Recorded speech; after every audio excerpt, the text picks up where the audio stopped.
जी, अस्सलाम वालेकुम दोस्तों। आज के सियासतनामे में खुश आमदीद। आज के सियासतनामे में जो खबरें शामिल होंगी उसमें सबसे पहले है फैज़ हमीद साहब के भाई की गिरफ्तारी हुई है, उस पर गुफ्तगू करेंगे। फिर उसके बाद फॉर्म 45 और 47 जो सा है वो सुप्रीम कोर्ट में गया है, उसके ऊपर सुप्रीम कोर्ट ने क्या डिसीजन दिया है उस पर गुफ्तगू करेंगे। फिर एक सोशल मीडिया पे एक कंपेन चल रही है पाक आर्मी के अगेंस्ट शुमाली वजीरिस्तान में जो हमला हुआ है उस पर गुफ्तगू करेंगे। मरियम नवाज साहिबा का जो कोट लखपत जेल का दौरा है उस पर थोड़ी सी रोशनी डालेंगे। तो सबसे पहले जो आज की बड़ी हॉट खबर बनी हुई है कि जनरल फैज़ हमीद साहब के भाई जो उनसे हैं वो गिरफ्तार हो गए, नजफ हमीद साहब, जो कि इनका तारुफ ये है कि ये साबिक DGISI जो फैज़ में जो बड़े एक ताकतवर DGISI रहे हैं, जिनके कहने पे एक पार्टी लॉन्च की गई जिसको पूरी सपोर्ट की गई, इक़्तिदार में बिठाया गया और जिन्होंने और बड़े खांचे किए, बाद में कबल अज़ वक्त जो रिटायरमेंट ले ली। अच्छा, यहाँ पे थोड़ी सी पिक्चर क्लियर नहीं हो रही। मैं कोशिश करूंगा आप लोगों को एक्सप्लेन करूं ये हो क्या रहा है। जो इनके भाई हैं ये इनके फ्रंट मैन है, इनके ऊपर करप्शन के बहुत ज़्यादा चार्जेस हैं। ये तहसीलदार भी हैं चकवाल के, नवाही इलाके के। अच्छा, इनके ऊपर करप्शन, एंटी करप्शन के चार्जेस लगते हैं, इनके ऊपर ज़मीन के घपलों के चार्जेस हैं, फिर इनके ऊपर अफगान ट्रेड के हवाले से भी कुछ चार्जेस हैं। क्योंकि जब फैज़ हमीद साहब पेशावर में कोर कमांडर थे तो ये फ्रंट मैन के तौर पे ये काम करते थे, फैज़ हमीद के बिहाफ पे ये सब मामलात उनके माली चलाते थे। असल में अब ये गिरफ्तारी फैज़ हमीद साहब की तस्वीर की जा रही है कि ये घेरा तंग किया जा रहा है उनके ऊपर। ये कोई छोटी खबर नहीं है। एक साहब का DGISI बड़ी बला होती है और उसका एक भाई करप्शन के चार्जेस में गिरफ्तार हो जाए और इनडायरेक्टली उसके कनेक्शन आगे से फैज़ हमीद साहब से जाके मिलते हों, और अगर ये तहकीकात खुलती हैं ऑब्वियसली उसमें सारा असर रसूख जो है वो फैज़ हमीद साहब का निकलना है। तो असल में ये गिरफ्तारी फैज़ हमीद की तस्वर की जाए। अब वो बंदा उसकी ज़मानत कैंसिल होती है इस्लामाबाद से और वो भागने की कोशिश करता है। उसको एंटी करप्शन के लोग पकड़ लेते हैं, दोबारा अदालत में पेश करते हैं। अब कोई गोंदल साहब हैं जो इनकी जोन सी है वो जब इनको गिरफ्तार करके पेश किया जाता है तो यहाँ पे एक बड़ी टेक्निकल चीज़ है, इनको जुडिशल कर दिया जाता है अप टिल 2 अप्रैल कि इनको डयाला जेल भेज दें। अब जब पाकिस्तान के अंदर एक नॉर्मल लॉ है ना, जब एक आपकी जमानत कैंसिल हुई है तो आपको जो भी मुतलका जो एजेंसी जिसके आप मुलजिम होते हैं उनकी ही आपको हवाले करना चाहिए। ठीक है, उनकी तहवील में देना चाहिए। वो रिमांड लेते हैं, वो इस्तदा करते हैं कि हमें 1-2 हफ्ते की, ताकि हमसे तहकीकात कर दें। अब यहाँ पे जो जज साहब हैं वो इनको जुडिशल कर दिया उन्होंने स्टेट वे। ये भी एक मंतक समझ नहीं आ रही मुझे। अगर आप में से किसी को ये मंतक समझ आई तो मुझे प्लीज़ एक्सप्लेन करने की कोशिश करें। ये दोहरा म्यार है मेरे ख्याल से। अब वो इन्वेस्टिगेशन हुई नहीं है और रियासत ने एक एक्शन लेने की कोशिश की है। अब प्रोसिक्यूशन इतनी वीक है, ये क्या इस्तदा नहीं की गई, लेकिन अदालत ने उनको जुडिशल कर दिया। अब इससे बेहतर था आप उनको गिरफ्तार ही ना करते, ये तमाशा लगाते ही ना। अब आपने उनको गिरफ्तार भी किया लेकिन उनको जुडिशल कर दिया। अब उनकी इंक्वायरी किस तरह होगी जो उनके ऊपर चार्जेस लगे हुए हैं। जुडिशियल होने का तो मतलब जो मुझे समझ आता है एज ए पोलिटिकल स्टूडेंट कि वो बेल के लिए अप्लाई करेंगे अब, और उसके बाद उनकी बेल हो जाएगी क्योंकि वो जुडिशियल रिमांड में। अब एंटी करप्शन को चाहिए था कि वो उनको अपनी रिमांड की इस्तदा करते हैं, उनको अपनी तहवील में लेते हैं, उनसे इन्वेस्टिगेशन करते हैं, उनके ताने बाने कहाँ मिल रहे हैं, उनके ऊपर बड़े संगीन इल्ज़ाम हैं, प्रॉपर्टी के घपले हैं, अफगान ट्रांजिट का जिक्र है उसमें, फिर ज़रई अराजी उनके पास एक है, फिर आमदन से ज़ायद असासे हैं। तो मतलब एक लंबी दास्तान है करप्शन की, और उसकी जितनी लीड्स जाएंगी वो आगे से फैज़ हमीद साहब के साथ मिलनी है। अब इनको जुडिशल कर दिया गया। अब मुझे समझ नहीं आती है इंक्वायरी होगी कैसी। हेडलाइन तो बन गई है कि फैज़ हमीद साहब के भाई गिरफ्तार हो गए हैं और एक हवा मचा हुआ है पूरे मीडिया में, लेकिन किसी का भी इस तरफ ध्यान नहीं जा रहा, कोई इस तरफ बात नहीं कर रहा कि इस सारे एक्सरसाइज से आउटपुट क्या निकलेगा। अब फैज़ हमीद का भाई गिरफ्तार होना ये कोई छोटी बात नहीं है। वो ऑब्वियसली उन्होंने अपना असर रसूख भी इस्तेमाल किया होगा, और वो लग रहा है जो अदालती डिसीजन आया है उससे लग रहा है ये लूला लंगड़ा सा डिसीजन आया है कि उनको फौरन ही जुडिशल कर दिया है। और इसकी कहीं इस तरह की पहले हिस्ट्री, इस तरह का कोई केस मेरी नज़र से नहीं गुजरा। ये पहला केस मैंने अपनी ज़िंदगी में देखा है जिसको आपने, इसकी बेल कैंसिल भी हुई है, उसको गिरफ्तार भी किया है, उसको मुतलका अदालत में भी पेश किया, लेकिन उसको फौरन ही जुडिशल कर दिया गया। या तो केस बहुत वीक है, यहाँ पे फिर पीछे सिफारिश और पैसा बड़ा तेज है जिसने उसको मुतलका अदारे के पास जाने ही नहीं दिया, और वो स्टेट वे अब वो चला गया जुडिशल, और जुडिशल से मुझे लगता है उनकी जो सी है वो बेल होने के चांसेस बढ़ गए हैं। बहरहाल ये क्योंकि अभी हॉट खबर आई थी, तो जैसे ही वो मैंने खबर मेरे तक पहुंची मैंने उसको स्कैन किया, और जो मुझे उसमें से लगा, मुझे तो लग रहा है ये सिर्फ ड्रामा है। ये पाकिस्तान की जो शर्फिया है उस पर हाथ डालना इतना आसान नहीं है, स्पेशली इस साबका DGI हो। अब देखना ये है कि हुकूमती ये अदारे जो इस वक्त एंटी करप्शन के हैं ये किस हद तक सीरियस है। अगर तो उनके ऊपर प्रेशर ना आया पीछे से तो इसकी फुल इंक्वायरी होगी, और आपको ये केस के सारे जो भी मामला है वो मीडिया पे रिपोर्ट होते हुए नजर आएंगे। अदरवाइज ये मामला 3-4 दिन में दब जाएगा और ये उनकी बेल हो जाएगी। 2 अप्रैल तक उनको जुडिशल किया गया, ये भी एक लंबी डेट है। 20 मार्च को एंटी करप्शन को कहा गया कि वो जितने भी उनके ऊपर करप्शन के मामला हैं वो अदालत में पेश करें। अब देखते हैं जी इसका फैसला क्या आता है। बहरहाल ये तो थोड़ा टाइम गुजरेगा, तो इसमें जो जब मामला थोड़े आगे बढ़ेंगे इसकी हेयरिंग्स होंगी, और ये दोबारा जब वो अडयाला जेल से आते हैं कोर्ट में जब वो 2 अप्रैल को, तो उसके ऊपर जज साहब क्या डिसीजन देते हैं ये वक्त बताएगा कि ये मामला ड्रामा था, ये एक्चुअल में हुकूमत इसके ऊपर सीरियस है, अदारे सीरियस है, जो इनसे जो उनसा है वो जो इन्होंने करप्शन किया है उसका हिसाब किताब मांग रहे। दूसरी खबर, फॉर्म 45-47 का बड़ा रोला डाला हुआ PTI ने। वो फॉर्म 45 का एक केस है जो सुप्रीम कोर्ट के पास चला गया, उसमें जस्टिस फाइज ईसा साहब ने ये केस सुना, और उसमें PB50 का एक मुकदमा है जिसमें जो हारने वाले कैंडिडेट GUIF के हैं उन्होंने इल्ज़ाम आयद किया है जो 45 का जो रिज़ल्ट है वो 47 से मैच नहीं कर रहा, कंट्राडिक्ट। अब जब ये उन्होंने आर्गूमेंट सुना फैज़ ईसा साहब ने, तो फैज़ ईसा साहब ने स्ट्रेट वे इस पे कहा कि आप ये जो बरीकी वाले मामला था ये इलेक्शन ट्राइब्यूनल में जाके इसको हल करवाएं।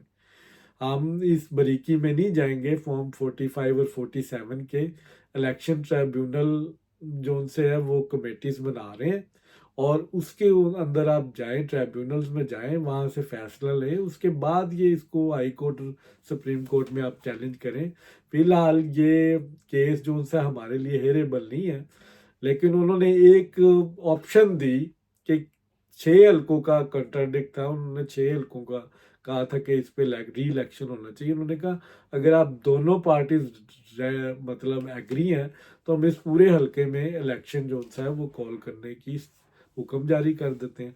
तो दोनों पार्टियां मान गई हैं कि जो इलेक्शन है वो रिकॉल किया जाए। आप देखते हैं कि सुप्रीम कोर्ट क्या हुक्म सादर करती है।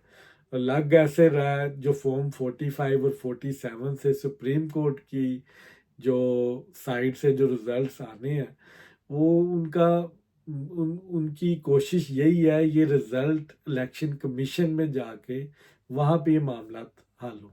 अब PTI जो जिन्होंने बड़ा रोला डाला हुआ है, अब उनको चाहिए कि वो इलेक्शन ट्राइब्यूनल्स में जाके अपना केस सबसे पहले लड़ें, फिर उसके बाद हायर कोर्ट्स में आके इसको चैलेंज करें। और आईनी तरीके से। और सुप्रीम कोर्ट की इस वक्त जो इस केस के बाद ये लग रहा है कि मजाज नहीं है कि वो फॉर्म 45 और 47 के चक्कर में पड़ेंगे या इस तरह के केसेस वो सुनेंगे। उन्होंने क्लियरली डायरेक्शन दी है कि ये इलेक्शन ट्रिब्यूनल में जाएं, वहाँ पे ट्राइब्यूनल्स बन रहे हैं इलेक्शन कमीशन, जिसको जो शिकायत है वो ट्राइब्यूनल में जाके अपनी शिकायत पेश करें, और उसके बाद जो डिसीजन आता है उसके बाद आपका इस्तेका के आप आए। बहरहाल इससे ये लग रहा है कि सुप्रीम कोर्ट जो सा है वो फॉर्म 45 और 47 का केस जो सा है वो पीटीआई का नहीं सुनेगी, वो उनको डायरेक्ट करेगी कि वो इलेक्शन ट्रिब्यूनल में जाके इस केस को उठाए। अब शोहदा के खिलाफ एक कंपेन चल रही है सोशल मीडिया पर। मीर अली में शुमाली वजीरिस्तान में अफगानिस्तान की तरफ से हमला होता है, पाकिस्तान के 7 जवान जो उनसे उसमें शहीद हो जाते हैं और उसमें ऑफिसर्स भी होते हैं। पूरी पाकिस्तान की अवाम इसमें अपना दुख का इजहार करती है। आर्मी चीफ और सदर आसिफ अली जरदारी साहब जनाजों में शिरकत करते हैं, उनके अहला खाना से ताज़ियत करते हैं। शहबाज शरीफ साहब घर जाते हैं, वहाँ पे जाके ताज़ियत करते हैं। तो एक कलेक्टिव गवर्नमेंट की तरफ से ताज़ियत भरा एक पैगाम जाता है। लेकिन पीटीआई जो है वो प्रोपेगेंडा करती है पाक फौज के खिलाफ। इसको उनके कई अकाउंट्स की तरफ से इसको खुशाइंदा करार दिया गया, खुशी का इजहार किया गया। और मैं वो अल्फाज यकीन करें बता नहीं सकता जिस तरह के स्क्रीन शॉट्स और जिस तरह के मीम्स मैंने देखे हैं ट्विटर पे। अब ये वो अकाउंट्स हैं जो जो पीटीआई माइक लाइन माइंडेड लोग, जो जिनके आप प्रोफाइल पे जाए तो वो पीटीआई को सपोर्ट कर रहे हैं। अब ये प्रोपेगेंडा मुसलसल जारी है पाक फौज के खिलाफ। अब इतनी नफरत हो चुकी है इन लोगों को आर्मी से कि ये दुख में भी उनके साथ नहीं है, ये मुश्किल हालात में भी आर्मी के साथ खड़े होने के लिए तैयार नहीं है, ये दुश्मन के सफ़ों में खड़े होने को तरजीह दे रहे हैं। अब ये मामला इस हद तक चला गया, मुझे इस चीज़ का दुख है कि पीटीआई को कुछ चीज़ें हमारी सियासी रवायात में ये होती थी कि आप चाहे इस साइड पे हैं, चाहे लेफ्ट और राइट जिस साइड पे भी हैं, लेकिन आप आर्मी के और कौमी मामलात में आप एक होते हैं। लेकिन यहाँ पे अब डिवीज़न क्रिएट हो गई है और पीटीआई ने इसको खुले दिल से जो उनसे है वो तस्लीम भी किया कि हम वाकई डिवीज़न रखेंगे और हम आपको आपके किसी भी मामले में आपको कहीं भी सपोर्ट नहीं करेंगे, चाहे वो मुल्की मामला है, चाहे मुल्की दाखिली मामला है, दिफाई मसला है, चाहे इकोनॉमी का मसला, हमने आपको सपोर्ट नहीं करना। और ये इमरान खान साहब की क्लियर डायरेक्शन है। जो कुछ हो रहा है इमरान खान की एमा पे हो रहा है। आज तक 9 मई का इमरान खान साहब ने उसको कंडेम नहीं किया। उसकी वजह कि वो इस तरह की सियासत करना चाहते हैं जिसमें वो अपनी स्ट्रीट पावर शो करें और तशद्दुद की सियासत करें, लाशों की सियासत करें। और इसी वजह से उनका जो वर्कर है वो भी ट्विटर पे कमरे के अंदर रज़ाई के अंदर बैठ के बड़ा एक्टिव है और वो भी स्कीपर भी आई एम बिहाइंड यू के ट्रेंड चलाता है, क्योंकि उसने ना तो पाकिस्तान आना है, उसने सिर्फ बाहर बैठ के प्रोपेगेंडा करना है, पाकिस्तान को बदनाम करना है। और वो इस मुहिम में आगे आगे हैं। इसको जब तक आप इस साइबर क्राइम के थ्रू इन लोगों को आइडेंटिफाई नहीं करेंगे, इनको रोकेंगे नहीं, इनको पकड़ेंगे नहीं, ये मामला तब हल नहीं होंगे। आप इनका मुकाबला प्रोपेगेंडे से भी नहीं कर सकते, कि इसमें बदनामी मुल्क की है। अब यहाँ पे लाशें गिर रही हैं और आप उसके ऊपर भी मीम्स बना रहे हैं, खुशी का इजहार कर रहे हैं। ये एक अफसोस का मुकाम है। हमारी माशरती इकदार कहाँ गई? एक तरफ घूमते वक्त एक गुड जेस्चर के तौर पे आपको रिलीफ भी देती है, आपका नाम नो फ्लाई जोन से भी निकालती है, लेकिन आप उसको भी पोलिटिसाइज करते हैं, उस पर भी जो उनसे है वो इज़हार तशक्कुर नहीं करते। ये एक नॉन पॉलिटिकल जो लोग होते हैं उनका ये माइंडसेट شو کر رہا ہے کہ یہ اممیچور لوگ ہیں اور ان کو واقعی سیاست کرنے کا کوئی حق نہیں ہے۔ اب مریم نواز صاحبہ جاتی ہیں اڈیالہ جیل میں اور بڑا اچھا ان کا وزٹ ہوتا ہے۔ تقدیر کی دیکھیں دیوی کس طرح مہربان ہوتی ہے، ایک نہتی لڑکی باپ کے ساتھ جیل میں تھی اور وہی لڑکی کچھ عرصے بعد سی ایم بن کے اس جیل میں جاتی ہے۔ وہی افسران ہوتے ہیں جو جب وہ جیل میں تھی تو وہ ان کو ملاقاتی کے طور پر لے کر آتے تھے، اپنے دفتروں میں ملاقات کرواتے تھے۔ آج وہ ہاتھ باندھ کے پیچھے کھڑے تھے۔ یہ تقدیر کے دیکھ لیں دیوی کس طرح کسی پہ مہربان ہوتی ہے کہ آپ ایک ٹائم پہ آپ جو ان سے ہیں وہ حوالاتی تھے اور ایک ٹائم پر آپ کچھ عرصے بعد جو ان سے ہیں ان کے باس بن کے اور آپ اس جیل کا وزٹ کر رہے تھے۔ اس موقع پہ مریم نواز صاحبہ آپ دیدہ بھی ہو گئیں۔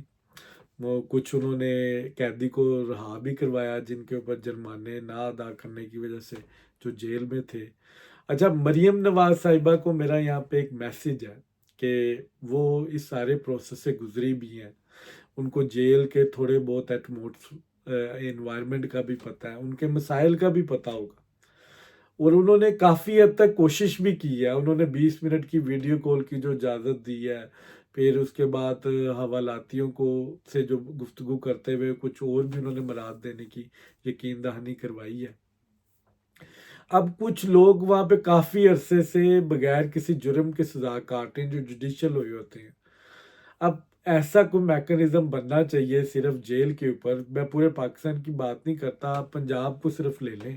مریم نواز آپ کے پاس ایک موقع ہے، اللہ نے آپ کو موقع دیا ہے، اگر آپ اپنا نام رہتی اس پاکستان جب تک قائم ہے تب تک اپنا نام زندہ رکھنا چاہتی ہیں تو آج آپ کے پاس موقع ہے، آپ جیلز میں ریفارم کر دیں۔ سکلز جو جس طرح کی جو جیل میں لوگ ہیں ان کو ایسی سکلز دے جائیں جس سے وہ باہر آ کے اپنا روزگار کمائیں، اپنا ٹائم جیل میں ویسٹ نہ کریں، اس کو یوٹیلائز کریں۔ پھر ان کے جو باقی معاملات ہیں، جو حاملہ عورتیں جیل میں آتی ہیں، ان کے بچے وہاں پہ پیدا ہوتے ہیں، ان کو تھوڑی سی فیسلٹیز اچھی کریں۔ اور جو غلط ٹرائل جن کا ہو، ابھی تک ٹرائل میں نام نہیں آتا عام آدمی کا، ان کے اہل خانہ باہر کھڑے ہو کے گرمیوں میں ذلیل ہوتے ہیں ملاقات کرنے کے لیے، 1 گھنٹے کی دور دراز سے آتے ہیں پنجاب کے، اور وہ جیل حکام کو رشوتیں دیتے ہیں۔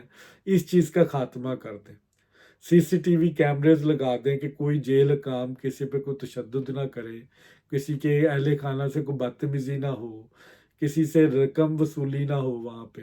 پھر اس کے بعد ان کو جتنا بھی اچھا فیسیلیٹیشن ان کو دی جا سکتی، وہ ایک پہلے ہی قید میں ہے، ان کو مزید اذیت میں مت رکھا جائے، ان کے اہل خانہ کو ایک اچھا انوائرمنٹ دیا جائے کہ وہ ملاقات کر لیں۔ ٹھیک ہے، مجرم کچھ لوگ اس میں مجرم بھی ہوتے ہیں جنہوں نے واقعی گناہ کیا ہوتا ہے، لیکن اس میں سے آدھے سے زیادہ کوئی اپنے ناکردہ گناہوں کی سزا بھی کاٹ رہے ہوتے ہیں، غلط تفتیش ہوئی ہوتی ہے ان کے اوپر، غلط مقدمہ بنا ہوتا ہے لیکن وہ سزا کاٹ رہے ہیں۔ اس طرح کے کیسز زیادہ ہیں، ان کو ہائی لائٹ کریں، ان کا سپیڈی جسٹس ان کو دیں، اور باقی جو جیل کی جو مینولز ہیں اس میں بہتری لے کے آئیں۔ اگر کسی کا کوئی مر جاتا ہے تو اس کو 1 دن کے لیے اجازت دیں، جیل سیکیورٹی ساتھ جائے، وہ جنازہ اٹینڈ کرے اور مل کر واپس آ جائے۔ کسی کی بیٹی کی شادی ہے تو اس میں اس طرح کا کوئی سسٹم بنائے کہ وہ جا کے اپنے بیٹی کو رخصت کر دے۔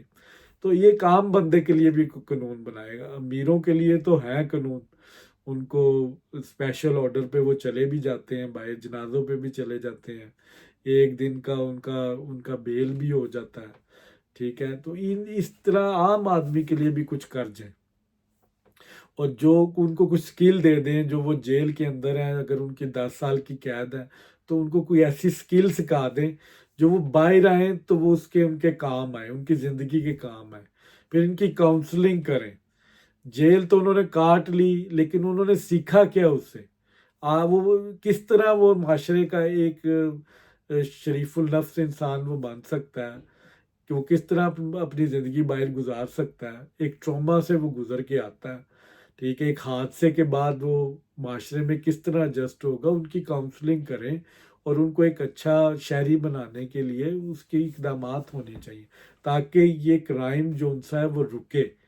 اور یہ ایک بہت بڑا اقدام ہوگا۔ میری خواہش ہے مریم نواز جس انٹلیکچوزم کے ساتھ پنجاب کو لیڈ کر رہی ہیں، اور وہ لگ رہا ہے کچھ ایسی ریفارمز کرنے کی ان کے اندر صلاحیت ہے اور وہ کر سکتی ہیں، تو میری خواہش ہے کہ مریم نواز صاحبہ جس طرح باقی چیزوں میں ریفارمز کرنے کی ان کی پلاننگ چل رہی ہے، اس میں بھی کچھ ریفارمز لے کے آئیں، اور یہ گولڈن اپرچونٹی ہے۔ آپ جب تک پاکستان ہے، قائم دائم ہے، آپ کا نام سنہری حروف میں لکھا جائے گا۔ بہت شکریہ۔